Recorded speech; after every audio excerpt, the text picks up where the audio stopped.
You guys have been asking, and today I'm going to give it to you. This is my 2016 Ocean Kayak Prowler Big Game 2 rigging video.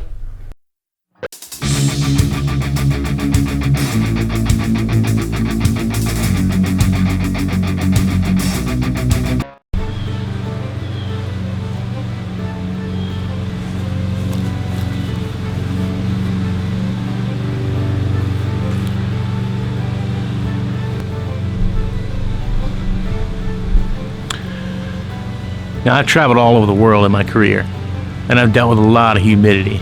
The closest thing I can compare to a summer in Richmond, Virginia is probably Manila, Philippines. Incredibly humid and incredibly hot outside.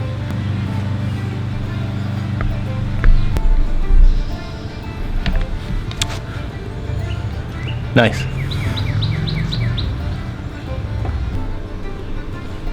Running down the side is an anchor trolley, obviously.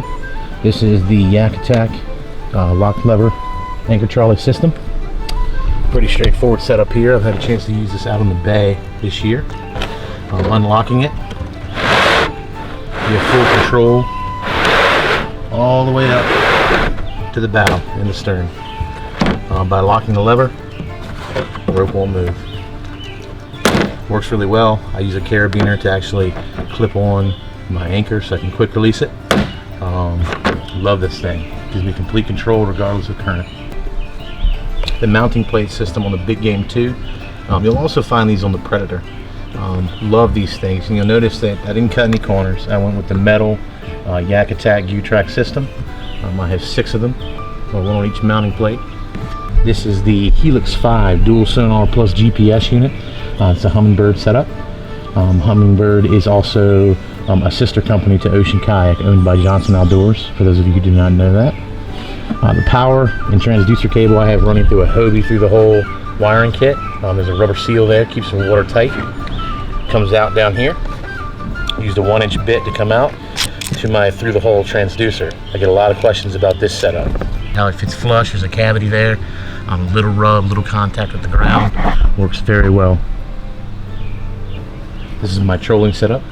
Target species drum and striper. I have the Yak Attack Zuka tube. I looked at getting the Scotty mount, looked at a few different ones. When I actually saw the Zuka tube in action,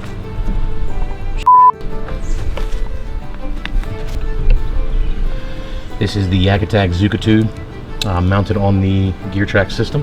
I looked at several different rod holders for my setup. When I saw the Zuka tube, I fell in love with it. It's reversible for a spin cast as well as bait cast. Full 360-degree motion on the trackball system.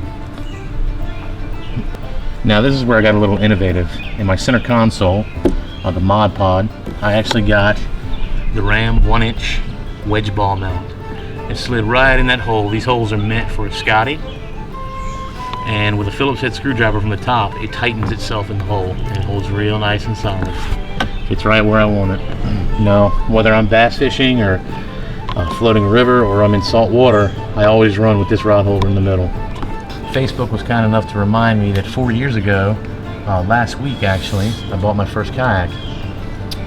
And back then, I had built my entire rig with tethers. They're a little clunky, they get in the way, and a few times I rolled my kayak and actually caused more of a problem trying to get them out from under the kayak when they were suspended. So I went with these floats. I picked these up at Bass Pro. They were pretty cheap. Mount them on the rod. I can cast with them. It doesn't restrict me in any way from using the rods, and it keeps them buoyant. So if I take a spill, my rods are floating. Life vest up front here. This is a Field & Stream life vest that I've had in the front pocket. I keep a Nikon Coolpix waterproof GPS camera for my still shots, and I'll also record in high def as well. On the back of the seat here, I keep all my gear. Now again, this is my saltwater setup. I keep a Ziploc bag with my plastics. Another thing, there's some fish bites in there, trailers for bucktails, as well as some swimming shad. Multi-purpose box here. It's actually double layered. I keep my bucktails organized by weight, so I can adjust my spool tension. Actually, you can see it written on the inside there. In the bottom half of this box, I keep my egg weights for my Carolina rigs, some flounder rigs, swivels, additional trailers assorted, flounder rigs, circle hooks, anything I need. I get a lot of questions about my crate. I want to give you a high-level overview. I use the Gear Track system and actually ordered this Yak Attack strap bracket here that mounts on. I got the nylon strap and buckle off of Amazon, cut it to length, and I can fasten it down and keeps my crate locked in tight. This is a kind of a custom crate design that I came up with on my original kayak, and I kept it on this one with some slight modifications. Gives me a lid. Should I roll everything, nothing will come out. I keep a cooler inside. It's a non-zip cooler. It just snaps, so I can easily get in and out to access water without having to struggle with it. I keep a bait knife. I keep a fish gripper, and I keep a dry bag, usually with wallet, phone, keys. Sometimes a change of clothes in there as well.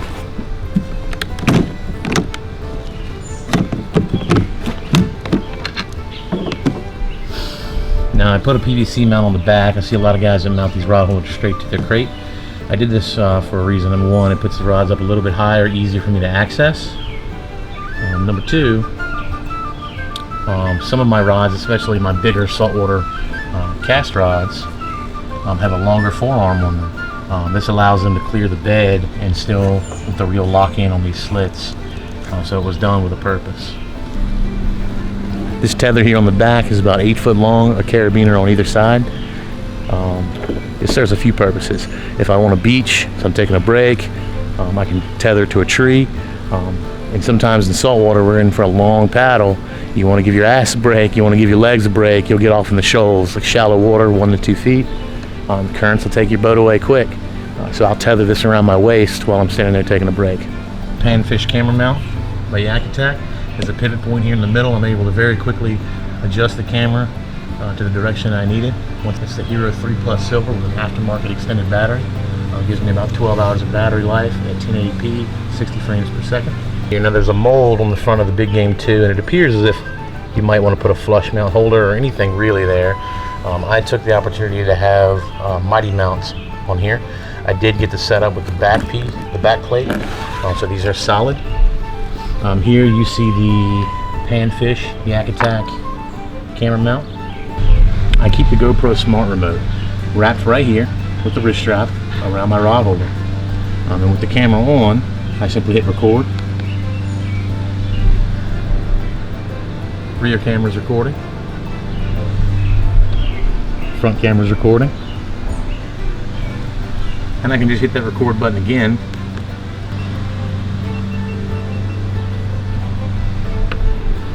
They stop recording.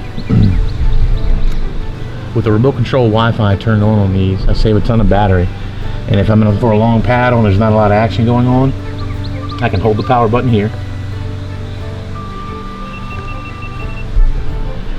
And the cameras are off.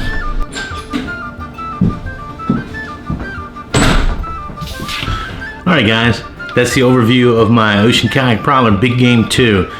Make sure you comment down below. Let me know what you like, what you didn't like. If you have any recommendations, I'd love to hear them. I can't come up with all the ideas. Thanks guys. Keep your lines tight.